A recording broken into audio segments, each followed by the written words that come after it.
لیتا ہے اور وہ جانتا ہے جو تم دن کے وقت کمائی کرتے ہو، پھر وہ تمہیں اس دن میں اٹھاتا ہے تاکہ وقت مقرر پورا کیا جائے، پھر اسی کی طرف تمہارا لوٹنا ہے، پھر وہ تمہیں بتائے گا جو عمل تم کیا کرتے تھے، اور وہ اپنے بندوں پر غالب ہے، اور وہی تم پر نگہبان فرشتے بھیجتا ہے، یہاں تک کہ جب تم میں سے کسی ایک کو موت آتی ہے تو ہمارے بھیجے ہوئے اسے فوت کرتے ہیں، اور وہ کوئی کوتاہی نہیں کرتے، پھر وہ اللہ کی طرف لوٹائے جاتے ہیں جو ان کا حقیقی مولا ہے، خبردار اسی کے لیے فیصلہ کرنے کا اختیار ہے اور وہ سب سے زیادہ جلد حساب لینے والا ہے۔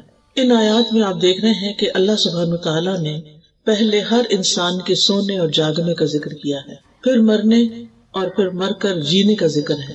تو ہر روز ہم یہ ایکسپیرینس کرتے ہیں، یعنی نبی صلی اللہ علیہ وسلم نے جب لوگوں کو آ کر یہ بتایا کہ تم مرنے کے بعد دوبارہ اٹھائے جاؤ گے تو انہیں یقین نہ آیا۔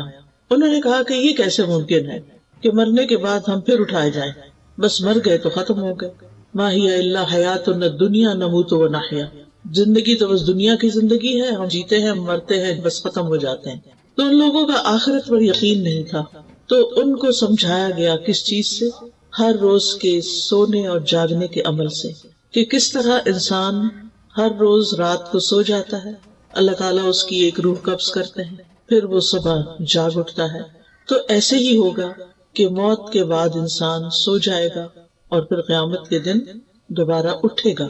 جیسے روزانہ سونے کے بعد اٹھنا کچھ مشکل کام نہیں، تو اللہ سبحانہ تعالیٰ کے لیے موت کے بعد کسی کو زندہ کرنا، دوبارہ جگانا، اٹھانا کچھ مشکل کام نہیں، اور یہ کام اللہ سبحانہ تعالیٰ کے لیے بہت آسان ہے۔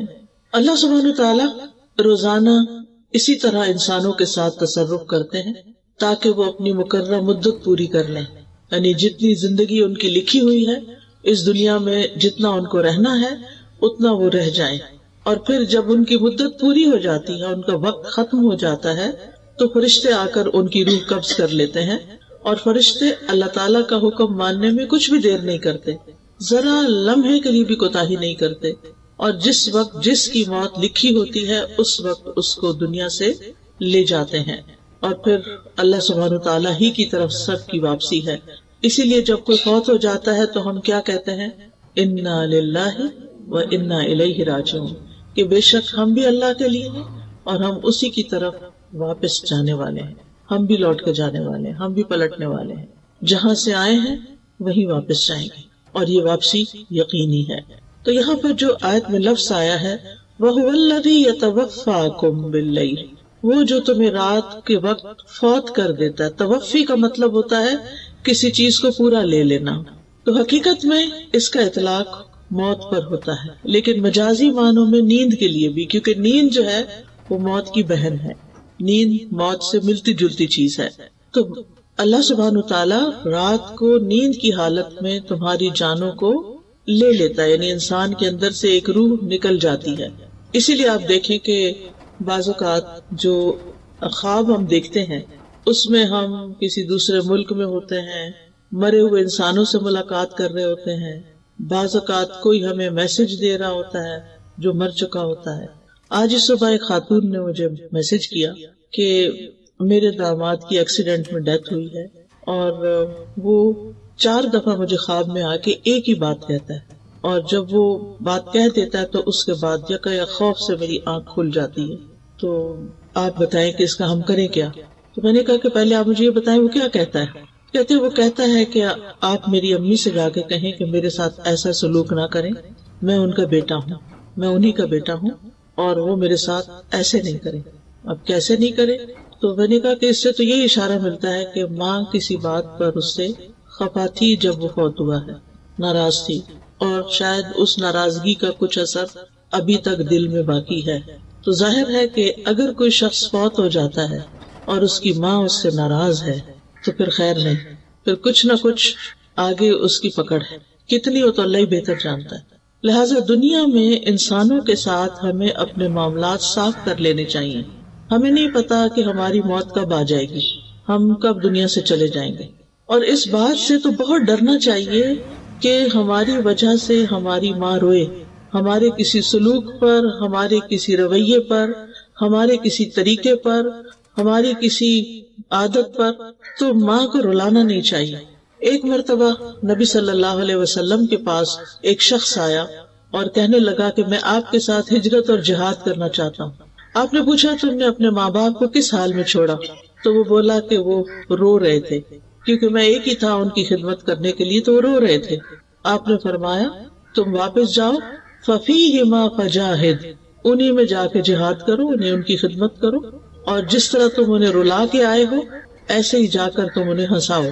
تو ہم میں سے ہر ایک کا یہ فرض بنتا ہے کہ وہ اپنے ماں باپ کے ساتھ حسن سلوک کرے اور ماں باپ کو خوش رکھے. اگر کسی بات پر ماں باپ کے ساتھ اختلاف بھی ہو تو بھی اس اختلاف کو جلد ختم کر لینا چاہیے.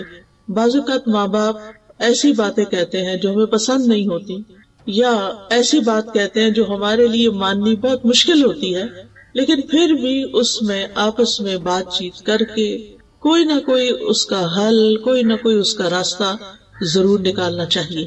اور اس حال میں موت ہرگز نہیں آنی چاہیے کہ ماں باپ ناراض ہوں، وہ دونوں یا کوئی ایک.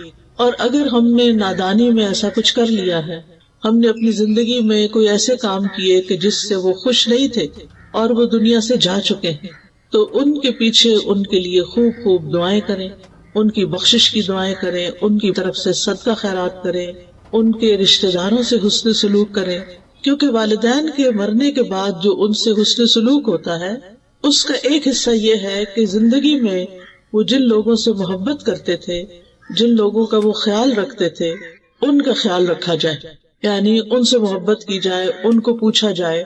بعض اوقات تو اپنے بہن بھائیوں کو، رشتہ داروں کو جو مالی لحاظ سے کمزور ہے ان کی کچھ مال سے مدد کرتے تھے، اور اگر اللہ ہمیں توفیق دے تو اپنے والدین کی ان رشتہ داروں کی مالی مدد جاری رکھنی چاہیے. اسی طرح اگر وہ کسی خاص موقع پر کوئی صدقہ خیرات کرتے تھے تو وہ صدقہ خیرات ان کی طرف سے جاری رہنا چاہیے جب تک ہم زندہ ہیں. پھر ہمارے بعد ہماری اولاد تو جو بھی کرے گی، لیکن ہم اپنے والدین کی لیگیسی کو آگے لے کے بڑھنے والے ہوں.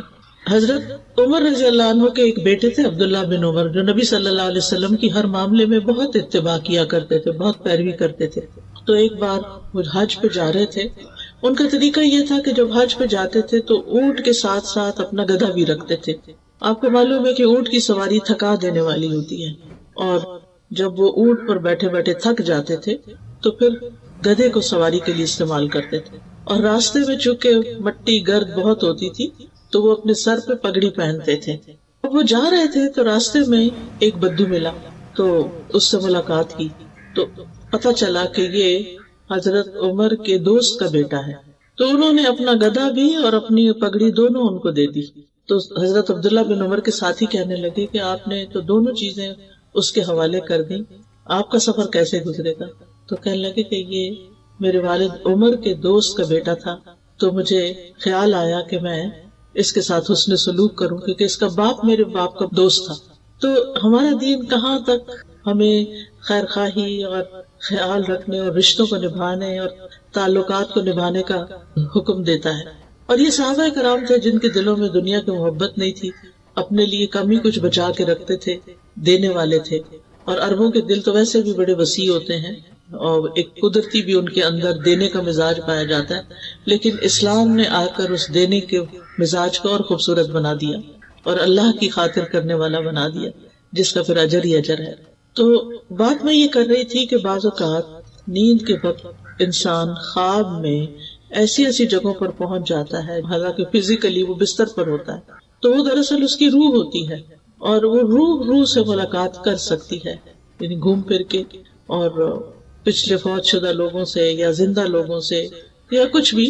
تو یہ اللہ تعالیٰ کا ایک ایسا نظام ہے، اللہ تعالیٰ کی قدرت کا ایک ایسا مظہر ہے جسے ہم سب ایکسپیرینس کرتے ہیں. اور اس سے پتہ چلتا ہے کہ اللہ سبحانہ تعالیٰ وہ کام کرتا ہے جو بندے نہیں کر سکتے. یعنی اللہ تعالیٰ اگر روح لے جائے اور واپس نہ کرے تو کوئی بندہ اس روح کو ڈال نہیں سکتا، اور اگر اللہ تعالیٰ کسی کو بچانا چاہے تو کوئی کسی کو مار نہیں سکتا، وہ اس کی حفاظت کے لیے کوئی بھی رستہ نکال دے گا. لہٰذا ہماری زندگیوں میں بہت سی ایسی چیزیں ہو جاتی ہیں جن کے بعد ایک سوالیہ نشان رہ جاتا ہے کہ ایسا کیوں ہوا. تو بات یہ ہے کہ یہ تقدیر کا ایک حصہ تھا، اللہ کا فیصلہ تھا جو پورا ہو گیا. اس کے پیچھے کیا حکمت تھی؟ کیا بہتری تھی بعض اوقات ہمیں سمجھ میں نہیں آتا، لیکن اللہ سبحانہ وتعالی ہر چیز کا علم رکھتا ہے. قد احاط اللہ بکل شیء علما، اللہ تعالیٰ نے اپنے علم کے ساتھ ہر چیز کا احاطہ کر رکھا ہے. ماضی، حال، مستقبل سب جانتا ہے. کس انسان کے فائدے میں کیا چیز ہے اور نقصان میں کیا چیز ہے، کس کی موت جلدی آنی چاہیے اور کس کی موت تاخیر سے ہونی چاہیے، اس کا علم اللہ تعالیٰ کو زیادہ ہے. لہذا کبھی بھی انسان کو اللہ کے فیصلوں پر ناراض نہیں ہونا چاہیے، بلکہ اللہ تعالیٰ کے فیصلوں کو خوش دلی سے قبول کرنا چاہیے کہ رضیت باللہ ربا، میں اللہ کے رب ہونے پہ راضی ہوں. وہی پیدا کرتا ہے، وہی موت دیتا ہے، وہی رزق دیتا ہے، وہی امتحان لیتا ہے، سب کچھ اسی کے قبضہ قدرت میں ہے. پھر اس آیت میں فرمایا وَيَعْلَمُ مَا جَرَحْتُمْ بِالنَّهَارِ، اور وہ جانتا ہے جو تم دن میں مختلف کام کرتے رہتے ہو. جرح کا لفظی مطلب ہوتا ہے زندہ چیز کی جلد، اسکن جو ہوتی ہے، اور چمڑے کو کسی تیز دھار چیز کے ساتھ پھاڑ دینا، جیسے چھری، تلوار، ناخن، کچلی والے دانت، ان کے ذریعے اسکن کو کاٹنا جرح کہلاتا ہے. اسی لیے زخم کے لیے لفظ جرح استعمال ہوتا ہے اور زخمی کو مجروح کہتے ہیں. اردو میں بھی یہ لفظ استعمال ہوتا ہے مجروح. تو یہاں مراد اس سے ما جرحتم کا مطلب یہ نہیں کہ جو تم چیرتے پھاڑتے ہو، بلکہ مطلب یہ ہے کہ جو کام تم اپنے ہاتھ سے یا زبان سے کرتے جاتے ہو. یعنی بعض اوقات انسان کے ہاتھ بھی دوسروں کو تکلیف دیتے ہیں اور بعض اوقات زبان تو مجروح، زخمی کر ہی دیتی ہے دوسروں کو.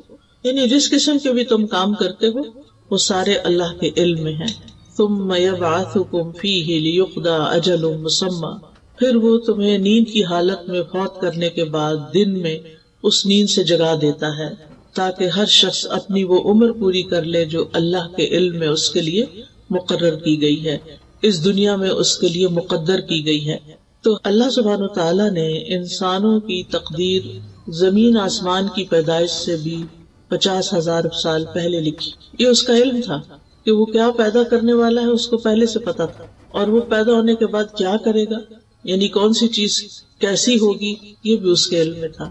ایک پتا بھی گرتا ہے تو وہ اللہ کے علم میں ہوتا ہے. تو بعض اوقات میں جب کسی درخت کو دیکھتی ہوں تو حیران ہو جاتی ہوں کہ اس کے پتوں کا ہم احاطہ نہیں کر سکتے صرف ایک درخت کے. یعنی کچھ درخت اتنے گھنے ہوتے ہیں کہ جیسے بیری کا درخت ہے یا اور بھی کئی درخت ہوتے ہیں، ٹالی وغیرہ ہوتی ہے، کہ اگر ہم ان کو گننا چاہیں نا تو ہمارے دل لگ جائیں، یعنی ان کو، اور پھر بھی شاید غلطی کر جائیں. اور یہ سارے جھڑتے ہیں اور پھر زمین میں گل مل جاتے ہیں، پھر نئے پتے آ جاتے ہیں. تو سال تک یہی کچھ ہوتا رہا. یہ سب کچھ اللہ کو پہلے سے پتا تھا کہ یہ درخت فلاں جگہ لگے گا اور اس پر ہر سال اتنے پتے آئیں گے، اس درخت کی عمر اتنے سال. ہمیں نہیں پتا ہوتا کب یہ درخت جل جائے، ختم ہو جائے، لیکن اللہ کو پتا ہے. ایسے ہی انسانوں کے بارے میں ہمیں نہیں پتا ہوتا کب کس دن کس کی موت کا وقت لکھا ہے اور وہ آ جائے، لیکن اللہ کو پتا ہوتا ہے. تو یہ اللہ تعالیٰ کا علم ہے. اور یہاں سے یہ بات بھی پتہ چلتی ہے کہ موت کا وقت مقرر ہے، وہ آگے پیچھے نہیں کیا جا سکتا. ہاں یہ ضرور ہو سکتا ہے کہ کچھ اعمال جو ہیں انسان کی زندگی میں برکت پیدا کرتے ہیں اور تھوڑے وقت میں انسان بہت کچھ کر کے چلا جاتا ہے اس دنیا سے. لیکن یہ بات یاد رکھنی چاہیے، نمبر ایک یہ کہ ہم یہاں ہمیشہ رہ نہیں سکتے اس دنیا میں، ہمیں یہاں سے جانا ہی جانا ہے. یعنی ہم میں سے ہر ایک پر موت آنی ہے. اور دوسری بات یہ ہے کہ موت کے بعد اللہ کے پاس جانا ہے، اللہ کو منہ دکھانا ہے. ثم الیہ مرجعکم، یعنی تمہارا اس دنیا میں اپنی زندگی کے پورا ہو جانے کے بعد اکیلے اللہ کی طرف لوٹ جانا ہے. ٹھیک ہے، لوٹ جانا ہے، پھر کیا ہوگا؟ ثم ینبئکم، پھر وہ تمہیں بتائے گا بما کنتم تعملون، جو کچھ تم کرتے رہے. ہم میں سے ہر ایک کو سوچنا چاہیے وہ کیا کر رہا ہے اپنی زندگی کے ساتھ. کیا وہ جو کچھ کر رہا ہے وہ اللہ تعالیٰ کی پسند کے مطابق ہے یا اللہ تعالیٰ کی ناراضگی کے مطابق؟ ہم بعض اوقات بڑے اچھے کام کر رہے ہوتے ہیں، لیکن اس سے ہمارے دل میں کبھی بھی یہ خیال نہیں آیا کہ یہ ہم اللہ کو خوش کرنے کے لیے کر رہے ہیں. ہم کر رہے ہیں کیونکہ ہمیں اچھے لگتے ہیں وہ کام، ہمارے دل کو اچھے لگتے ہیں، ہمارے نفس کے مطابق ہوتے ہیں، ہمارا پیشن ہوتے ہیں، وہ اس لیے ہم کر رہے ہوتے ہیں. لیکن ہم میں سے ہر ایک کو سوچنا چاہیے کہ جو کچھ بھی وہ کر رہا ہے وہ کس کے لیے کر رہا ہے اور اس کا بدلہ وہ کس سے چاہتا ہے. ثم ینبئکم بما کنتم تعملون. اب یہ جو بتایا جائے گا نا، تو اس سے پتہ چلتا ہے کہ ہم میں سے ہر ایک اپنا نامہ اعمال دیکھے گا، اور جب دیکھے گا تو پکار اٹھے گا ما لهذا الكتاب لا يغادر صغيرة ولا كبيرة الا احصاها، اس کتاب کو کیا ہو گیا ہے کہ اس نے نہ کوئی چھوٹی بات چھوڑی ہے نہ کوئی بڑی، مگر اس کو گن گن کے لکھ لیا ہے، شمار کر لیا ہے۔ مثلاً اگر ایک انسان کو جھوٹ بولنے کی عادت ہے اور وہ زندگی میں 1000 جھوٹ بولتا ہے تو صرف جھوٹ نہیں لکھے ہوں گے بلکہ جھوٹوں کی تعداد بھی لکھی ہوئی ہوگی، کتنے 1000 جھوٹ بولے اس شخص نے۔ اور اسی طرح باقی اعمال بھی، اتنی رکعتیں اس نے پڑھی، اتنے قرآن کے حرف پڑھے، کیونکہ ہر حرف پہ 10 نیکیاں ملنے والی ہیں، تو وہ حروف بھی گنے ہوئے ہوں گے۔ ایک ایک ذرہ جو ہے اس کا بدلہ ہے۔ قرآن مجید میں آتا ہے ان اللہ لا یظلم مثقال ذرۃ وان تک حسنۃ یضاعفها ویؤت من لدنہ اجرا عظیما، اللہ کسی جان پر ایک ذرے جتنا بھی ظلم نہیں کرتا، ایک ڈاٹ جتنا بھی، ڈاٹ بھی بڑا ہوتا ہے، ذرہ اس سے بھی چھوٹا ہوتا ہے، اور اگر وہ ذرہ نیکی کا ہو تو اس کو وہ کئی گنا زیادہ بڑھا دیتا، ملٹی پلائی کر دیتا ہے، اور اپنے پاس سے اجر عظیم عطا کرتا ہے۔ یہ ہے ہمارا رب اللہ الرحمن، کہ جو ہماری نیکیوں کی اس قدر قدردانی کرتا ہے کہ بڑے اعمال تو اپنی جگہ، لیکن چھوٹا سا عمل بھی وہ قبول کرتا ہے، وہ چھوٹے سے عمل سے بھی راضی ہو جاتا ہے، اور اگر خلوص کا ذرے جتنا عمل بھی ہو تو اس کو بھی اللہ سبحانہ وتعالی بہترین اجر سے نوازے گا۔ وَيُؤْتِ مِن لَّدُنْهُ أَجْرًا عَظِيمًا، یعنی اللہ کے پاس تو بہت کچھ ہے، اس کے خزانے تو بہت وسیع ہیں، لہٰذا وہ اپنے پاس سے انسان کو اجر عظیم عطا کرے گا۔ یہ اللہ کا فضل ہے، یہ اللہ کی رحمت ہے۔ حلال کمائی میں سے ایک لقمہ جو انسان اللہ کے راستے میں خرچ کرتا ہے، اللہ سبحانہ وتعالیٰ اس کو اپنے دائیں ہاتھ سے قبول کرتا ہے، دائیں ہاتھ میں لیتا ہے، پھر اس کو بڑھاتا ہے، بڑھاتا ہے، بڑھاتا ہے، حتیٰ کہ ایک لقمہ احد پہاڑ جتنا بڑا ہو جاتا ہے۔ آپ میں سے کسی نے احد پہاڑ دیکھا ہوگا، تقریباً 12 میل تک اس کی رینج، اور بہت ہیوی قسم کا پہاڑ، بھاری قسم کا۔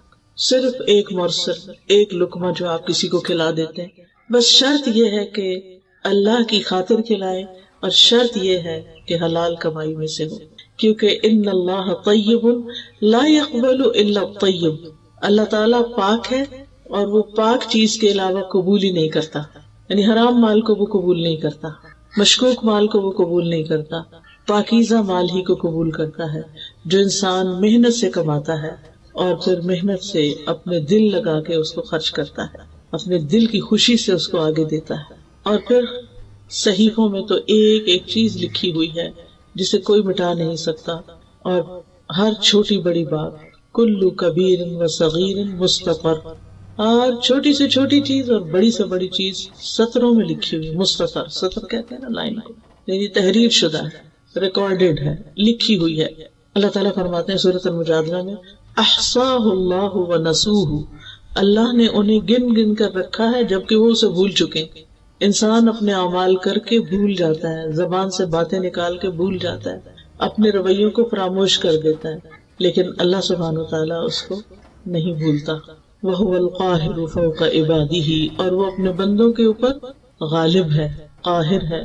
امام راضی کہتے ہیں اس قہر کے کئی معنی ہیں۔ ایک معنی ہے کہ اللہ تعالیٰ اس طرح غالب ہے کہ ایک چیز کو عدم سے وجود میں لے آتا ہے، یعنی he makes something out of nothing، تو عدم سے وجود میں لانے والا صرف وہ ہے۔ ہم انسان جو کچھ بناتے ہیں وہ اللہ کے بنائے ہوئے چیزوں کو مولڈ کرتے رہتے ہیں، اسی کو ڈھالتے ہیں مختلف شکلوں میں، ان کو بنا لیتے ہیں، اپنے پاس سے کچھ نہیں کر سکتے کہ کوئی چیز سرے سے ہے ہی نہیں اور ہم اس کو ایجاد کر لیں۔ دوسرا یہ ہے کہ جو چیزیں موجود ہیں ان کو وہ فنا کرنے پر بھی غالب ہے، یعنی نہیں تو بنانے پہ قادر ہے، اور ہے تو اس کو ملیامیٹ کرنے پر بھی قادر ہے۔ اور پھر تیسری چیز یہ ہے کہ متضاد چیزوں کو پیدا کرتا ہے، یعنی رات اور دن اور اسی طرح بہت ساری چیزیں۔ اور چوتھی بات یہ کہ وہ اپنے فیصلوں کو نافذ کرنے پہ قادر ہے، یعنی جو اس نے ڈیسائیڈ کیا ہو وہ اس کو کر لیتا ہے، یعنی انما امرہ اذا اراد شیئا ان یقول له کن فیکون، اس کو صرف کن کہنے کی ضرورت ہوتی ہے۔ 4 چیزوں کو اس نے اپنے ہاتھ سے بنایا، باقی سب کن کہہ کے بنایا۔ وہ 4 چیزیں کون سی ہیں؟ قلم، آدم علیہ السلام، جنت عدن اور عرش الہی، اور باقی چیزیں کن کہہ کے۔ ان 4 چیزوں کو اللہ نے بڑی عزت بخشی ہے۔ قلم کو عزت دی ہے، عرش کو عزت دی ہے، آدم علیہ السلام کو عزت دی ہے، اور جنت عدن کو عزت دی ہے۔ پھر فرمایا وَيُرْسِلُ عَلَيْكُمْ حَفَظًا، وہ تم پر نگران بھیجتا ہے، یعنی فرشتے۔ حفاظت کے فرشتوں کی دو قسمیں ہیں، ایک وہ ہیں جو ہمارے جسم کی حفاظت پر مامور ہیں، بدن کی حفاظت کرتے ہیں اور اس کو گھیرے ہوئے ہوتے ہیں، اس سے شیطان کی تکلیفوں کو دور کرتے ہیں۔ سورۃ الرعد میں آتا ہے لَهُ مُعَقِّبَاتٌ مِّن بَيْنِ يَدَيْهِ وَمِن خَلْفِهِ يَحْفَظُونَهُ مِنْ أَمْرِ اللَّهِ، اس کے لیے اس کے سامنے سے اور اس کے پیچھے سے پہرے دار مقرر ہیں جو اللہ کے حکم سے اس کی حفاظت کرتے ہیں۔ يَحْفَظُونَهُ مِنْ أَمْرِ اللَّهِ، یعنی من امر اللہ سے مراد بِأَمْرِ اللَّهِ، اللہ کے حکم کے ساتھ۔ دوسرے وہ فرشتے ہیں جو انسان کے اعمال کی حفاظت پر مامور ہیں، یعنی جو ایک ایک حرکت اور ایک ایک کام پر نگاہ رکھتے ہیں اور ہر ایکشن، ہر چیز کا پورا ریکارڈ مینٹین کر رہے ہیں۔ جیسا کہ اللہ تعالیٰ فرماتے ہیں ام یحسبون انا لا نسمع سرهم ونجواهم بلا ورسلنا لدیہم یکتبون، کیا وہ سمجھتے ہیں کہ ہم ان کے راز اور ان کی سرگوشیاں نہیں سنتے؟ یعنی یہ جو چھپ چھپ کے باتیں کرتے ہیں ہمیں نہیں پتا؟ کیوں نہیں، ہمارے بھیجے ہوئے فرشتے ان کے پاس ہی لکھتے رہتے ہیں۔ ہم سمجھتے کوئی نہیں سن رہا، ہم دائیں دیکھتے ہیں بائیں دیکھتے ہیں اوپر نیچے دیکھتے ہیں، کوئی نہیں اب بات کر لو، نہیں، فرشتے تو کہیں نہیں جاتے، وہ تو ادھر بیٹھے ہوتے ہیں۔ آپ شروع کرتے ہیں لکھ کے یا بول کے یا وسپر کر کے، وہ ساتھ ہی لکھنا شروع کر دیتے ہیں اور ریکارڈ کر لیتے ہیں۔ لہذا انسان کہیں بھی محفوظ نہیں ہے کہ وہ کہیں چھپ جائے یا اللہ سے بھاگ جائے۔ بھاگ کے دکھائے نہیں بھاگ سکتے، جانا تو اسی کے پاس ہے۔ کوئی موت سے نہیں بھاگ سکتا، کوئی اللہ تعالیٰ کے حضور حاضر ہونے سے نہیں بھاگ سکتا، جو بھاگے گا اس کو پکڑ کر اللہ کے حضور حاضر کر دیا جائے گا۔ اور ان فرشتوں کو حافظین بھی کہا گیا ہے، وَإِنَّ عَلَيْكُمْ لَحَافِظِينَ كِرَامًا كَاتِبِينَ يَعْلَمُونَ مَا تَفْعَلُونَ، اور بے شک تم پر یقیناً نگران مقرر ہیں جو معزز لکھنے والے ہیں، وہ جانتے ہیں جو کچھ تم کرتے، ان کو سب پتا ہے، تمہارے کھلے چھپے ہر چیز کا انہیں علم ہے۔ اب سوال یہ پیدا ہوتا ہے کہ اللہ تعالیٰ نے فرشتوں کے ذریعے نامہ اعمال کیوں لکھوایا ہے؟ یعنی اللہ تعالیٰ کو اگر خود ہی پتا ہے تو پھر فرشتوں سے کیوں لکھوایا ہے؟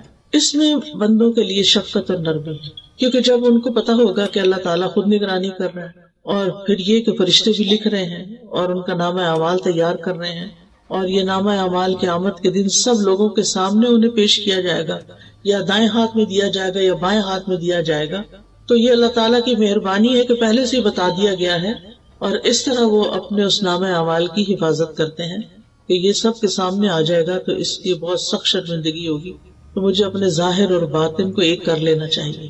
یہ نہیں کہ میرے دو روپ ہوں، ڈبل فیس ہو، میں لوگوں کے سامنے کچھ ہوں، میں تنہائی میں کچھ ہوں، میں اپنوں میں کچھ اور ہوں اور کسی اور کے سامنے اور ہوں، اپنے گھر میں کچھ اور ہوں اور باہر کچھ اور ہوں۔ نہیں، انسان ہی رہے اور لوگوں سے زیادہ اپنے رب سے ڈرنے والا ہو۔ پھر فرمایا حتی اذا جاء احدکم الموت توفته رسلنا، یہاں تک کہ جب ان میں سے کسی کی موت کا وقت آ جاتا ہے تو ہمارے فرشتے جو اس سلسلے میں مقرر ہیں وہ اس کو پورا لے لیتے ہیں۔ یعنی یہ جو کرامن کاتبین ہیں یہ زندگی کی مدت ختم ہونے تک بس حفاظت کرتے ہیں، اور جب مدت ختم ہو جاتی ہے تو دوسرے فرشتے آ جاتے ہیں، ڈیوٹی چینج ہو جاتی ہے، یہ فرشتے چلے جاتے ہیں ہمیشہ کے لیے واپس، اور وہ فرشتے آتے ہیں جنہیں انسان کو فوت کرنے کا کام دیا گیا، وہ فوراً حاضر ہو جاتے ہیں، اور ان کا سردار ملک الموت کہلاتا ہے۔ جب موت کا وقت آتا ہے تو فرشتے دور تک حد نگاہ نظر آنے لگتے ہیں انسان۔ آپ نے دیکھا ہوگا کہ کئی مریض یہ بھی کہتے ہیں کہ بہت لوگ آ گئے ہیں، جگہ بناؤ، کھڑکی کھول دو، دروازہ کھول دو، پیچھے ہٹ جاؤ، جگہ بناؤ۔ یہ اکثر سننے کو ملتا ہے، یعنی مرنے والا اس طرح کی باتیں کر رہا ہوتا ہے۔ تو مومن کی روح جب فرشتے لینے آتے ہیں تو حد نگاہ تک فرشتے، اور وہ نورانی چہروں والے ہوتے ہیں، خوبصورت فرشتے ہوتے ہیں، جس کی وجہ سے میت کو ایک اطمینان ہو جاتا ہے۔ پھر ملک الموت آتے ہیں اور وہ فرشتوں کے سردار ہیں جو موت کا کام کرتے ہیں، اور وہ اس کے سرہانے کے پاس بیٹھ جاتے ہیں اور کہتے ہیں یا ایتھا النفس المطمئنہ ارجعی الی ربک راضیۃ مرضیہ فادخلی فی عبادی وادخلی جنتی ایھا الروح الطیب اخرجی من جسد طیب، اے پاک روح، پاکیزہ جسم سے باہر آ جاؤ۔ اور وہ روح ان کے کہنے پر ایسے باہر آ جاتی ہے جیسے پانی کا قطرہ کسی بوتل میں سے باہر نکل جائے، آسانی کے ساتھ، کیونکہ اس کو رب کی ملاقات کی بشارت مل چکی ہوتی ہے کہ رب راضی ہے تم سے، تو وہ خوش ہو جاتی ہے کہ اب آگے مشکل نہیں ہے، اب جانا چاہیے۔ پھر اس کو دنیا سے زیادہ آخرت کی محبت لگ جاتی ہے۔ تو ایسے بندے سے اللہ تعالیٰ بھی ملنا چاہتا ہے جو اللہ کی ملاقات کی خواہش رکھتا ہو۔ ابن عباس کہتے ہیں کہ بہت سے فرشتے ملک الموت کے معاون ہیں، لہٰذا جو ہی روح نکلتی ہے تو ملک الموت روح نکال کے لے کے فوراً فرشتوں کے حوالے کر دیتے ہیں۔ پھر وہ جو نیک شخص ہوتا ہے اس کے لیے جنت سے کفن آتا ہے، روح کے لیے الگ کفن ہوتا ہے، اور جنت کی خوشبو حنوت بھی لاتے ہیں، اس کا نام حنوت ہے، حانون باء تو وہ اس خوشبودار کفن میں اس کی روح لپیٹتے ہیں اور اس کو لے جاتے ہیں فوراً، یعنی فرشتے اس کو لے کے آگے چل پڑتے، آسمانوں کی طرف جاتے ہیں۔ جہاں جہاں سے فرشتے گزرتے ہیں اس روح کو لے کر، تو فرشتوں کا کوئی بھی گروہ جو راستے میں نظر آتا ہے وہ پوچھتا ہے کہ یہ کون پاکیزہ روح ہے، یعنی اس کی خوشبو کی وجہ سے اور اس کے احترام کی وجہ سے تو پتہ چلتا ہے کہ یہ تو فلاں جو دنیا میں اس کا سب سے اچھا نام تھا، عزت سے جس نام سے اس کو بلایا جاتا تھا اس نام کے ساتھ بتایا جاتا ہے کہ فلاں کی روح جا رہی، حتیٰ کہ وہ پہلے آسمان تک پہنچتی ہے، پھر وہ دروازہ کھٹکھٹاتے ہیں، پھر وہ پوچھتے ہیں کہ کون ہے، تو بتایا جاتا ہے کہ فلاں کی روح ہے، پھر اس دروازہ کھول دیا جاتا ہے، اور کرتے کرتے اس طرح 7ویں آسمان پہ پہنچ جاتی ہے، علیین، اعلیٰ علیین میں پہنچ جاتی ہے۔ تو بہرحال دنیا میں جسم کو نہلایا دھلایا جاتا ہے اور پھر قبر میں لٹایا جاتا ہے، اور پھر اس کی روح واپس آتی ہے اس کے جسم میں، اور پھر حساب کتاب ہوتا ہے۔ وَهُمْ لَا يُفَرِّطُونَ، اور وہ روح نکالنے میں کوئی کمی نہیں کرتے، یعنی وقت مقرر سے پہلے نہیں جاتے اور موت کا وقت پورا ہونے کے بعد تاخیر نہیں کرتے، یعنی اپنی ڈیوٹی پرفیکٹلی انجام دیتے ہیں، کوئی کوتاہی نہیں کرتے، نہ پہلے جاتے ہیں نہ لیٹ جاتے ہیں، عین ٹائم پر۔ اور پھر یہ بھی معنی کیا گیا ہے کہ روح کو اس کے مقام تک پہنچانے میں کوئی کمی نہیں کرتے، اگر وہ اعلیٰ علیین سے تعلق رکھتا ہے تو وہاں لے جاتے ہیں اس کو، اور اگر کوئی برا انسان ہے، بدکار انسان ہے، تو اس کو سجین میں بھی لے جاتے ہیں، کیونکہ آسمان کے دروازے ایسے لوگوں کے لیے کھلتے ہی نہیں، اور ان کو پٹخا مارا جاتا ہے اور سجین میں ان کی روح جاتی، اور سجین ایک قید خانہ ہے۔ سجین کے بارے میں عام طور پر لوگوں کے اندر غلط فہمی پائی جاتی ہے۔ اس میں ہم دیکھتے ہیں کہ علماء جو ہیں سجین کے 2 معنی کرتے ہیں، ایک تو وہ جو قرآن مجید میں آتا ہے کلا ان کتاب الابرار لفی علیین، اور پھر اسی طرح لفی سجین جو برے لوگوں کا نام اعمال ہے۔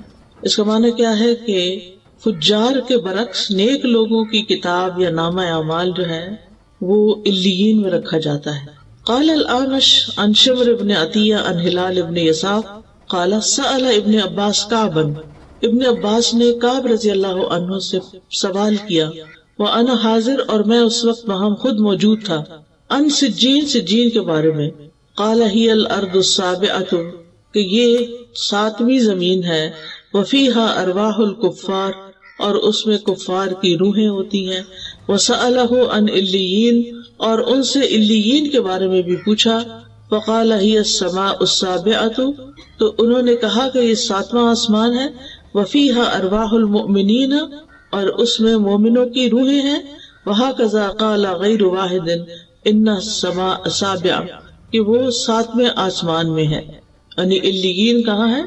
7ویں آسمان میں، اور وہاں علیین ایک طرح سے سمجھو جنت ہی ہے۔ اب وہاں پر پہنچ کر ثم ردوا الی اللہ مولاہم الحق، پھر وہ اپنے حقیقی مولا، سچے مولا، اصل مولا یعنی اللہ سبحانہ وتعالیٰ کی طرف لوٹا دیے جاتے ہیں۔ کیوں؟ تاکہ ان کا حساب لیا جائے، تاکہ وہ قیامت کے دن جزا سزا پا سکیں۔ مولا جو ہے اس کا معنی ہوتا ہے جو لوگوں کے سارے امور اور معاملات کا ذمہ دار ہوتا ہے، یعنی جو گھر والوں کو ان کے کاموں میں اسسٹ کر رہا ہوتا ہے۔ تو حقیقی مولا جو ہے وہ اللہ سبحانہ وتعالیٰ ہی ہے۔ الا لہ الحکم وہو اسرع الحاسبین، خبردار حکم اسی کے لیے ہے اور وہ سب سے جلد حساب لینے والا ہے، یعنی ساری مخلوق کو یک بارگی اٹھا کے سب سے اکٹھا حساب بھی لے سکتا ہے، اس کے لیے کچھ مشکل نہیں۔ تو ان آیات سے یہ پتہ چلتا ہے کہ اللہ تعالیٰ اپنی تمام مخلوقات کی حرکات و سکنات کا احاطہ کیے ہوئے ہے۔ پھر یہ کہ سونا اور جاگنا اللہ کی بنائی ہوئی آخرت کی یاد دلاتا ہے، اور یہ یاد آنی چاہیے۔ پھر یہ کہ ہمیں موت کی تیاری کرنی چاہیے، موت کو یاد رکھنا چاہیے، ہر نماز میں اپنی موت کو یاد رکھیں، اس سے نماز میں خشوع و خضوع آئے گا۔ پھر موت کی حقیقت پہچاننے کے لیے دوسری مصیبتیں ہلکی ہو جاتی ہیں، اور کسی کی موت کی خبر سن کے اپنی موت کے بارے میں ضرور سوچیں. یہ نہ سوچے کہ ہمارا تو اس سے تعلق کوئی نہیں, وہ تو دوسرا خاندان ہے اور اس کو کووڈ-19 کی ویکسین سوٹ نہیں کی, لہٰذا اس پر تو یہ مسئلہ ہو گیا اور ایسے فوت ہو گیا, تو ہماری تو ابھی نہیں باری. نہیں, کسی کو نہیں پتا کون لائن کے کس نمبر پر ہے. اور پھر یہ ہے کہ موت کو ناپسند نہیں کرنا چاہیے, بلکہ اچھے کام کرنا چاہیے تاکہ موت کے وقت جو ہماری زندگی ہے وہ خوبصورت ہو. کیونکہ ہر ایک نے مرنا ہے, موت کا فرشتہ بھی مقرر ہے, موت سے فرار ممکن نہیں, موت سے کوئی بھی بچنے والا نہیں. یعنی کوئی یہ نہیں کہہ سکتا کہ میں بچ جاؤں گا, بھلا میں نے دوائی ایجاد کر لیا اور وہ کھا لوں گا اور کبھی موت نہیں آئے گی مجھ پر, ایسا نہیں ہو سکتا. پھر یہ کہ موت کا وقت اور جگہ بھی مقرر ہے. پھر یہ بھی یاد رکھنا چاہیے کہ موت کی سختیاں بھی ہیں. کلا اذا بلغت التراقی وقیل من راق وظن انہ الفراق والتفت الساق بالساق. ہرگز نہیں, وہ وقت یاد کرو جب جان ہنسلیوں تک پہنچ جائے گی اور کہا جائے گا ہے کوئی دم کرنے والا, دم جھاڑ کرنے والا, اور وہ یقین کر لے گا کہ یقیناً جدائی کا وقت آ گیا ہے. پنڈلی پنڈلی کے ساتھ لپٹ جائے گی, اس دن تیرے رب ہی کی طرف روانگی کا وقت ہے. انبیاء علیہ السلام کو بھی موت کی شدت محسوس ہوئی تھی. اب یہ ہے کہ اگر کوئی اپنے قریبی لوگوں میں سے فوت ہو جائے تو کیا کرنا چاہیے؟ خبر سنتے ہی پہلے الفاظ انا للہ و انا الیہ راجعون پڑھنے چاہیے. پھر اس شخص کے لیے دعا کرنی چاہیے, لواحقین کے لیے دعا کرنی چاہیے, زبان سے رب کو راضی کرنے والے کلمات ہی کہنے چاہیے. یعنی ایسی باتیں نہیں کرنی چاہیے کہ جس سے اللہ تعالیٰ ناراض ہو. اللہ کی ناراضگی کے جملے نہیں بولتے. اللہ سبحانہ تعالیٰ کی تعریف کرنی چاہیے, صبر کرنا چاہیے. حدیث میں آتا ہے کہ صدمے کی پہلی چوٹ پر صبر کرنا, یعنی اصل صبر کیا ہے؟ جب چوٹ لگے تو اس وقت صبر کرے انسان. یعنی کہ پہلے رونا دھونا مچا لے, چیخ چلا لے, پھر بعد میں کہ میں نے اب صبر کر لیا, وہ تو سب کو ہی آ جاتا ہے. یہ یاد رکھنا چاہیے کہ صبر کرنے سے اجر مل جائے گا. انما یوفی الصابرون اجرہم بغیر حساب. اور بے صبری کرنے سے کچھ بھی نہیں ملے گا, بلکہ اگر بے صبری میں اللہ تعالیٰ کی ناراضگی کے کلمات منہ سے نکل گئے تو الٹا شامت آ جائے گی. پھر یہ کہ ایک دوسرے کو صبر کی تلقین کرنی چاہیے. غم کے موقع پہ جزا فضا نہیں کرنی چاہیے, نوحہ نہیں کرنا چاہیے. پھر میت کے پاس خیر والے کلمات بولیں, اس کی خوبیوں کا ذکر کریں, اس کی اچھی صفات کا ذکر کریں, کیونکہ وہ اس کے حق میں لکھے جاتے ہیں. اور اگر اس کے بارے میں بری باتیں کی جائے تو وہ بھی لکھی جاتی ہیں جن پر اس کو سزا ہو سکتی ہے. پھر جلد کفنانے دفنانے کا انتظام کرنا چاہیے. میت کے اوپر اگر قرض ہو پہلے اس کا قرض ادا کر دیا جائے. پھر قریبی رشتہ داروں کو میت کا غسل دینا چاہیے, بیری کے پانی سے. سفید اور اچھا کفن پہنانا چاہیے, ریشمی نہیں, کاٹن کا ہو. پھر جو میت کو کفن پہنائے اللہ سبحانہ تعالیٰ اسے قیامت کے دن سندس کا لباس پہنائے گا. جو خرچہ کرے گا وہ پہنائے گا اپنی طرف سے. پھر یہ کہ عورتوں کو جنازے کے ساتھ نہیں جانا چاہیے. پھر دفنانے کے بعد رک کے میت کی بخشش کی دعا کرنی چاہیے, اور رشتہ داروں کو تو بعد میں ہر روز خود اپنی نمازوں کے بعد دعا کر لینی چاہیے, کیونکہ میت کو سب سے زیادہ بخشش کی دعا چاہیے ہوتی ہے. حدیث میں آتا ہے نبی صلی اللہ علیہ وسلم جب میت کو دفن کر کے فارغ ہو جاتے تو اس کی قبر پر رکتے اور فرماتے اپنے بھائی کے لیے استغفار کرو. پھر اولاد کی دعا جو ہے وہ والد کے حق میں قبول ہوتی ہے. اولاد کی دعا میت کی یعنی اپنے والدین کی درجات کی بلندی کا باعث بھی ہوتی ہے. 3 اعمال کے علاوہ باقی اعمال کے سلسلے ختم ہو جاتے ہیں. صدقہ جاریہ, یا وہ علم جس سے نفع اٹھایا جا رہا ہے, یا وہ نیک اولاد جو اس کے لیے پیچھے سے دعائیں کرے, بس. پھر خیر کا کوئی کام بھی اس کی طرف سے کیا جائے گا تو اس کو ثواب ملے گا انشاءاللہ. پھر میت کی طرف سے صدقہ بھی کرنا چاہیے. اس میں حضرت عائشہ سے روایت ہے کہ ایک آدمی نے پوچھا کہ میری ماں صدقہ کرنا بہت پسند کرتی تھی, اگر میں اس کی طرف سے کروں تو کیا مجھے فائدہ ہوگا؟ تو آپ نے فرمایا ہاں. ابن عباس کہتے ہیں کہ سعد بن عبادہ کی والدہ ان کی غیر موجودگی میں فوت ہو گئی. انہوں نے عرض کیا اللہ کے رسول صلی اللہ علیہ وسلم میری والدہ فوت ہو گئی اور میں موجود نہیں تھا, کیا ان کی طرف سے میرا صدقہ کرنا ان کو فائدہ دے گا؟ آپ نے فرمایا ہاں. تو سعد نے کہا میں آپ کو گواہ بناتا ہوں کہ میرا پھلدار باغ ان کی طرف سے صدقہ ہے. پھر میت کے چھٹے ہوئے روزے رکھنے چاہیے جو ان کے وارثین وغیرہ ہوں. پھر میت کی طرف سے ہو ممکن تو حج بھی کیا جائے. اور پھر یہ کہ دعا میں اللہ تعالیٰ نے بہت فائدہ رکھا ہے, دعائیں خوب کرنی چاہیے آخرت کی کامیابی کے لیے, امتحان میں ثابت قدمی کے لیے. کیونکہ انسان جیسے دنیا میں بھی نروس ہو جاتا ہے نا امتحان میں, تو آخرت کا امتحان تو اس سے بھی سخت ہے. تو اللہ تعالیٰ ان لوگوں کو ثابت قدمی عطا فرمائے گا جو نیک باتوں کے ساتھ اس دنیا میں ثابت قدم رہتے ہیں. یثبت اللہ الذین آمنوا بالقول الثابت فی الحیات الدنیا وفی الآخرہ، تو اللہ تعالیٰ سے دعا ہے کہ وہ ہمیں ہدایت کے راستے پر ثابت قدمی عطا فرمائے تاکہ جب ہم اس سے ملیں تو وہ ہم سے راضی ہو جائے۔ وآخر دعوانا ان الحمد للہ رب العالمین۔